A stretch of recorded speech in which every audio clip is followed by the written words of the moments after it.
안녕하세요, 은성입니다.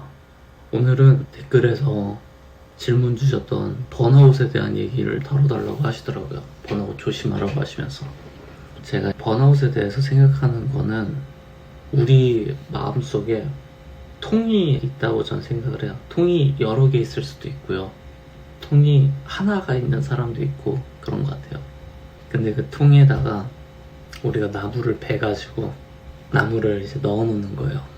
그러면은 불이 붙으면 그게 이제 타오르겠죠, 통 안에 있는 나무들이. 근데 이제 어떤 사람들은 장작은 많이 안 넣어놨는데 불이 너무 커요. 그래가지고 장작이 금방 다 타버리고 이 까맣게 된 그런 순만 남는 거예요. 재만 남아요. 말 그대로 번아웃인 거죠. 또 어떤 사람들은 장작을 어마어마하게 많이 넣어놨어요. 오랫동안 꾸준히. 근데 불을 지피려고 열심히 이제 애도 썼죠. 그러다가 이제 막 불이 타기 시작을 했는데 불이 너무 크니까 장작이 많았지만 금방 다 타버렸죠. 장작을 많이 넣어놓는 게 중요한 게 아니라 타들어가는 속도만큼 다시 또 채워놔야 되는데 그러지 못한 거예요. 그래서 또 번아웃 될 수도 있고요. 그리고 또 어떤 경우는 정상적으로 불이 잘 붙고 따뜻한 그런 캠프파이어가 되어 있었는데 이게 웬걸 갑자기 이제 눈이 오는 거죠. 비가 오고. 그럼 어지간히 강한 불이 아니면은 식어버리죠. 저는 그래서 번아웃은 크게 세 가지 정도 경우로 생긴다고 생각을 해요. 첫 번째는 마음에 장작이 너무 적게 쌓여 있어서, 그리고 두 번째는 장작은 많이 쌓아놨지만 불이 너무 크게 붙어서 장작이 채워지지 않고 그냥 다 불타버린 거고, 그리고 세 번째는 이제 외부적인 비가 오고 눈이 와서 차갑게 식어버린 거죠. 그래서 저는 세 가지 경우의 수가 있다고 생각하고요. 번아웃은 하나의 상태라고 생각해요. 말 그대로 식어있는 상태, 차갑게 식어있는 상태. 원인은 뭔지 모를 수도 있어요. 본인 스스로가 내가 왜 이렇게 무기력하고 왜 이렇게 힘이 없고 왜 이렇게 지쳐있는지 원인은 모를 수도 있는데, 근데 결과적으로 식어있는 거죠. 그리고 식어버린 그 빈 통을 다시 불을 붙이려면은 뻔해요. 거기 있는 재 다 털어내고, 그리고 타담한 물기를 머금은 나무들이 있으면 꺼내고 다시 마른 장작을 하나 둘 쌓아 놓는 거죠. 내가 이 불을 계속 유지할 만큼의 마른 장작을. 그리고 다시 불을 붙여 놓으면 된다고 생각해요. 사람에 따라서 그 장작을 구하는데 오래 걸리는 사람들도 있다고 생각해요. 불이 크게 붙지도 않고 장작을 구하는데도 오래 걸리는 거죠. 아주 특별하고 소중한 장작을 구해오느냐고 오래 걸리는 사람들도 있는 것 같아요. 그리고 그 과정에서 내가 좀 차갑게 식어 있는 그 시간이 잘못됐다라고 생각하지 않아요. 왜냐면 내 마음속에다가 이제는 더 쉽게 불이 꺼지지 않을 정말 좋은 장작을 가지고 오고 싶은데, 그러려면은 더 깊은 숲까지 들어가 봐야 될 수도 있는 거잖아요. 그렇기 때문에 만약에 번아웃이 왔다라고 하면은 너무 빨리 불을 다시 붙이려고 할 필요는 없다고 생각해요. 전혀. 그리고 어떤 분들은 그런 얘기도 하는 것 같아요. 가령 약간 우울증하고 비슷한 형태로 처방을 하려는 분들도 있는 것 같아요. 아침을 드시고 삼시세끼를 잘 챙겨 드시고 햇빛을 보고 일찍 자고 이런 거죠. 좋은 얘기긴 한데 저는 다른 것 같아요. 우울증하고 번아웃은. 말 그대로 번아웃은 내 마음속에 장작이 다 불타서 식어버린 상태라고 생각이 들고요. 그리고 그 장작을 쌓을 때까지, 다시 내가 태울 만큼 충분한 장작이 쌓일 때까지는 시간이 필요하다고 생각해요. 그리고 그 시간은 사람마다 다 다르다고 생각을 하고요. 당장 저 같은 경우는 예를 들면 힘든 일이 있어도 보통 한 주를 넘기지 않아요. 지난 10년 동안 한 주 이상 이게 무기력하게 시간을 보낸 적은 없어요. 길어봐야 한 5일, 6일 정도. 근데 저 같은 사람들은 애초에 이곳저곳에서 마른 장작을 빨리빨리 구해오고 그리고 캠프파이어를 할 통들을 여러 개를 만들어둔 사람이에요. 굳이 비유하자면 여기에 이제 다 불타서 사라지면은 이게 번아웃 돼버리면은 또 옆에 있는 대기 중인 통이 있는 거죠. 저한테 그런 얘기 하신 분들이 있었어요. 아니 사업을 벌써 몇 번 실패를 하고 프로젝트도 그렇게까지 많이 실패를 하고 당장 올해도 여러 개가 그렇게 그냥 무산된 게 많은데 이렇게 다운 안 되시냐 왜?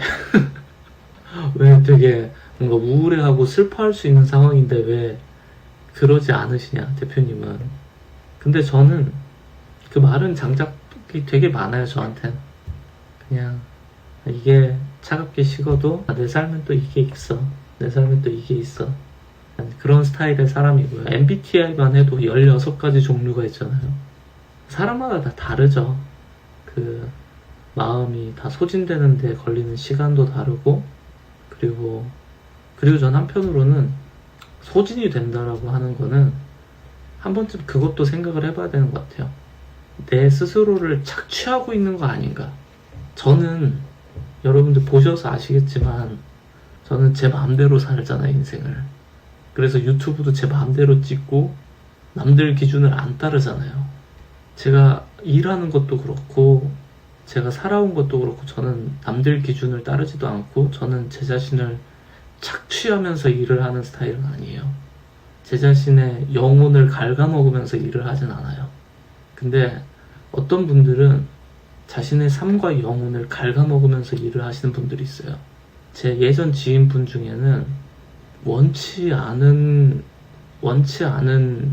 공부를 그 부모님의 압박을 때문에 한 대학원까지를 다녀셨던 분이 있어요. 그리고 심지어 이제 취직도 하셨는데 대학원 석상가까지 하시고 취직을 하셨는데 1, 2년을 못 버티고서 나왔어요. 그리고 다시 아마 대학을 가셨을 겁니다. 그러면은 거의 한 8년, 9년 가까운 그런 시간을 통째로 버리고 그리고 또 원망도 많이 하셨던 것 같아요. 내가 하기 싫은 공부를 억지로 밀어붙였던 그런 부모님에 대한 원망도 하면서 그러니까 하기 싫은 것들에 내 마음에 있는 통에다가 내가 원치 않는 것을 계속 쌓아놓는 거죠. 넌 이걸 태워야 돼. 넌 이거를 다시 채워놓고 또 태워야 되고. 저는 그런 삶을 대학생 시절에 보냈었던 것 같아요. 제가 공부했던 신소재공학이 그렇게까지 즐겁지 않았어요. 거의 한 3년 반 동안 제가 3학년쯤 됐을 때는 좀 재미를 붙였는데 그 전까지는 재미를 전혀 못 느꼈어요. 그러니까 하기는 싫은데 내 마음과 영혼은 원치 않는데 그냥 억지로 하는 거죠. 넌 이걸 해야 돼, 넌 이걸 해야 돼. 제 스스로한테 주입하면서 쥐어짠 거예요. 마치 붙지도 않는 그런 젖은 나무에다가 계속 불을 붙이려고 하는 것처럼 말이죠.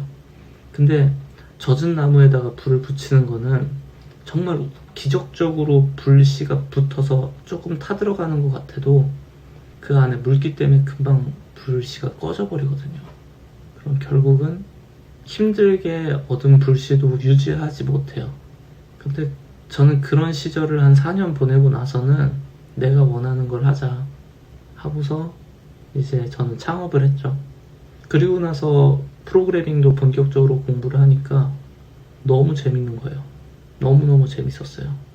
내가 드디어 내 인생에 주도권을 갖고서 살고 있구나. 그 느낌이 나니까 이제부터는 진짜다. 이제부터는 내 삶에 내 영혼의 주인은 바로 나다. 그 느낌이 드니까 그때서부터는 지치는 일은 분명히 있었는데 제 자신을 착취하진 않았던 것 같아요.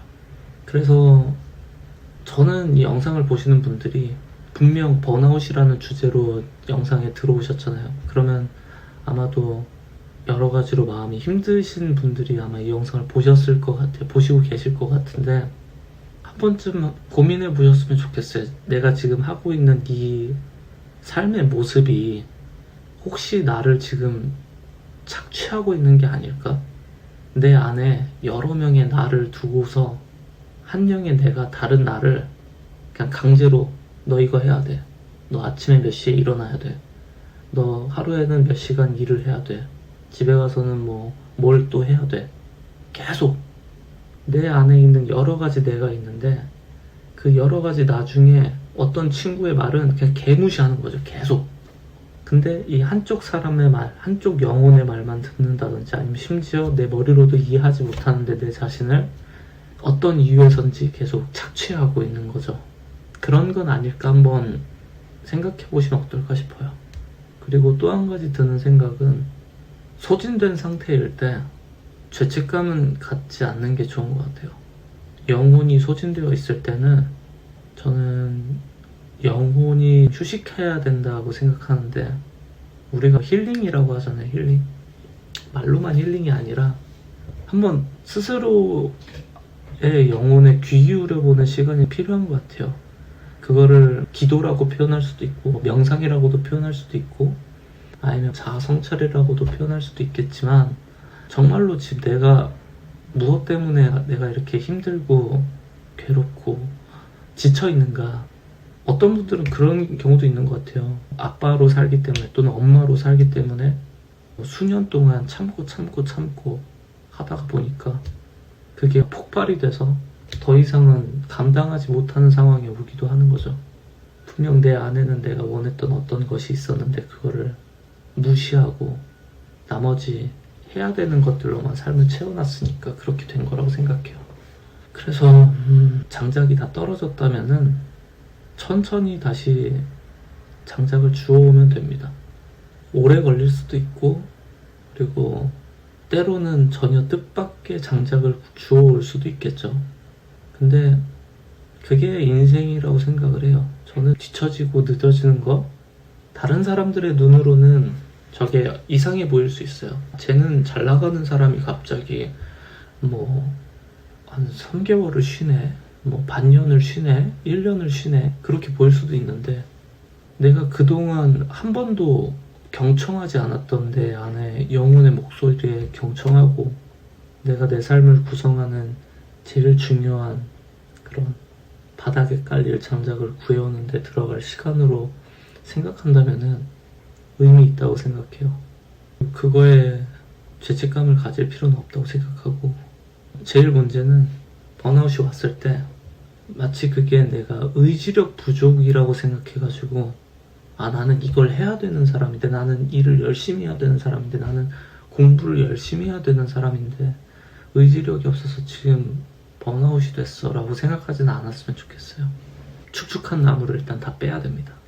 다 빼고 마르고 물에 탈 수 있는 나무로 잘 채워서 다시 불 붙이면 돼요. 그 영혼의 끊어진 근육들이 다시 붙고 그 영혼의 감기가 다 낫고 나면은 누가 뭐라고 하지 않아도 다시 불이 붙습니다. 회복하면 돼요. 회복 방법은 사람마다 다 다르죠. 시간이 지나면 다 전 해결된다고 생각해요. 늦을 수도 있고 빠를 수도 있고 번아웃은 그저 상태일 뿐입니다. 그리고 시간이 지나면 다시 불이 붙을 거라고 전 생각합니다.